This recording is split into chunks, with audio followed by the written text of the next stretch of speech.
You're listening to Parents You've Got This, the expert guide to parenthood, the complete guide to fertility, pregnancy, birth, baby and parenthood. This podcast is proudly supported by Mistela, a natural origin skincare for babies and children, recommended by healthcare professionals. Mistela by Parents Side since 1950. Today on the Expert Guide to Parenthood podcast, we're talking all about discipline and consequences. How do we know what the best approach is for your family? Today we're going to find out. We are joined by our child psychologist expert, Dr. Deirdre Brandner, who has more than 30 years' experience in private practice working with families and children on a whole range of topics. Thank you so much, Dee, for being with us today and sharing your amazing information and expertise. Thank you for having me here. Now, this is a very sort of topical topic, isn't it? So, very much. Very topical topic. Can you talk to us about what discipline looks like in today's parenting situations? It's very different to what we grew up with. Absolutely. Can you tell us a little bit about what you see? I think the word discipline sort of scares us a little bit, but we know that discipline isn't about rules and punishments and timeouts. All children need limits and boundaries, and they need that so that they can grow and achieve. So whether you call it rules, boundaries, guidance, it does fall under that same umbrella of discipline. And we know that children need us to give them guidance to become their best selves. There's so many different approaches now to discipline and consequences. How do you know what's best for you and your family?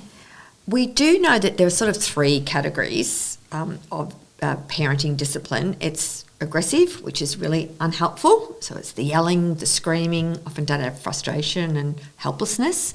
Then there's the passive sort of pleading, begging, softly, I want to be my child's friend, not their parent. And what we can imagine is the best approach is that one in the middle where we are assertive, where we are calm, we are clear, and we are consistent. So the 3 C's, calm, clear, consistent, can underline the most effective parenting approach for helping your child learn to follow rules and boundaries.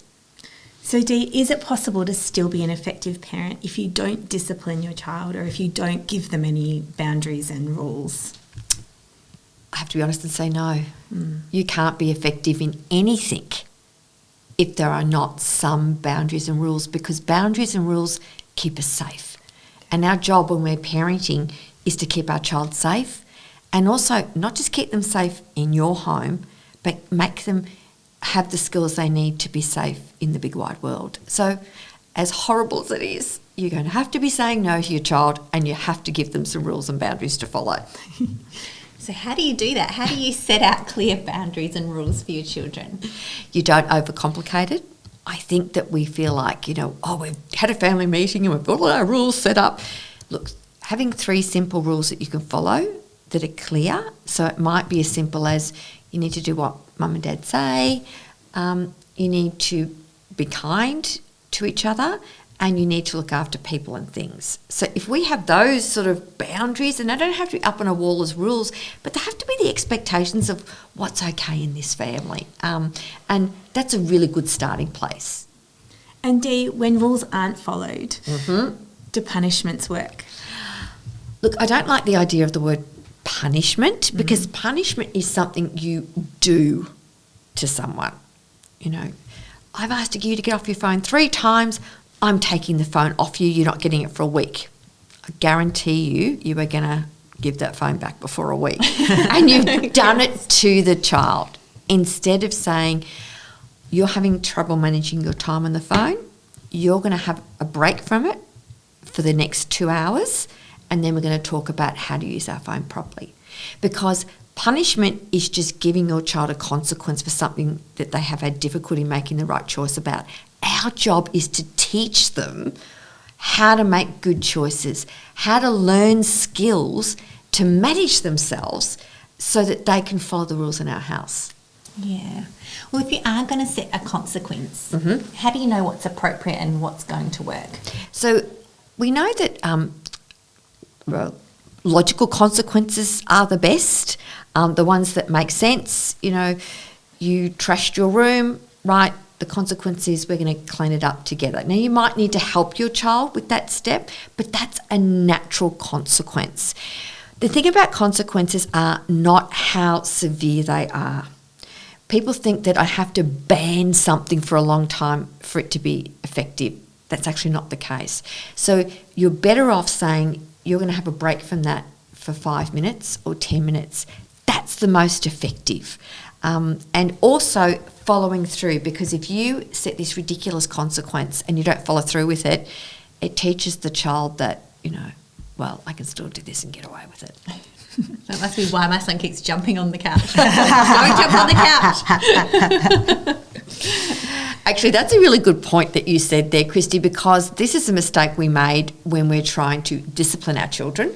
We tell them what we don't want them to do. We don't tell them what we do want them to do. So instead of saying don't jump on the couch, you need to be saying couches are for sitting. So keep that in mind. Oh my God, I'm going to use that probably in the next 10 minutes. So Dee, on that, what are some other positive strategies that we can use when, our kids aren't behaving quite how we'd like them to be? So we know, and research tells us this, the consequences and punishments only stop behaviour, they don't change it. Behaviour changes when children know what's required of them in a certain situation, and you have to catch them doing it. Look, it's really normal when there's, the kids are playing quietly and there's this scream and you come running in, you go, what's going on here? The problem is that we didn't reinforce the behaviour when it was going well. Yes. And that's how children learn. And that's what this whole discipline guidance thing is. It's teaching children the skills they need to know. And the first step is catch them being good, catch them doing the right thing. If you have multiple children, should you be disciplining them or the same way, setting the same boundaries, or does it depend on what age they are? It absolutely depends on the age. Now, you don't want to make this overcomplicated, but remembering that children are going to be able to manage different household expectation, different rules, depending on where they're at in their development. So it makes a lot of sense for us to be more flexible with a little person as they're trying to learn to manage a skill than they are with a 9 and 10-year-old. Mind you, that can be really difficult to explain to the 9 and 10-year-old. But remember, this is about teaching and guiding. So rules can differentiate across the age range the same way as that bedtimes differentiate across the age range. So Dee, what tips would you have for parents who might be dealing with consistent challenging behaviour? They've tried a range of approaches.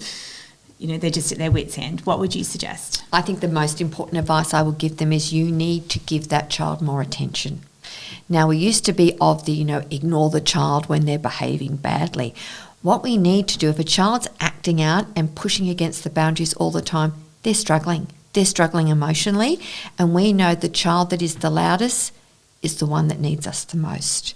And we are not rewarding bad behaviour by spending time with them. We need to spend time connecting with them, and you will be amazed at the difference you see in that relationship. Well, Dee, that was such helpful expert advice as always. Thank you so much for coming on the Expert Guide to Parenthood podcast. A huge thanks to Mistela for sponsoring this episode. The one thing you are going to be doing a lot of when you have children is bathing them. So it is important to choose products that are natural and dermatologist and paediatrician tested. For everyday bathing needs for normal skin, try Mistela's Gentle Cleansing Gel and Hydra Baby Body Lotion. Mistela is our family's favourite. You've been listening to the Expert Guide to Parenthood podcast. Never forget, parents, You've got this. Join a Parents You've Got This masterclass today to be prepared, excited and educated for pregnancy, birth, baby and parenthood. Visit www.parentsyou'vegotthis.com.au and sign up for a masterclass today. The information provided in this podcast is general in nature and is intended to support, not replace, a discussion with your doctor or healthcare professional. Parents You've Got This take no responsibility for any medical decisions made by individuals based on the information provided in this podcast.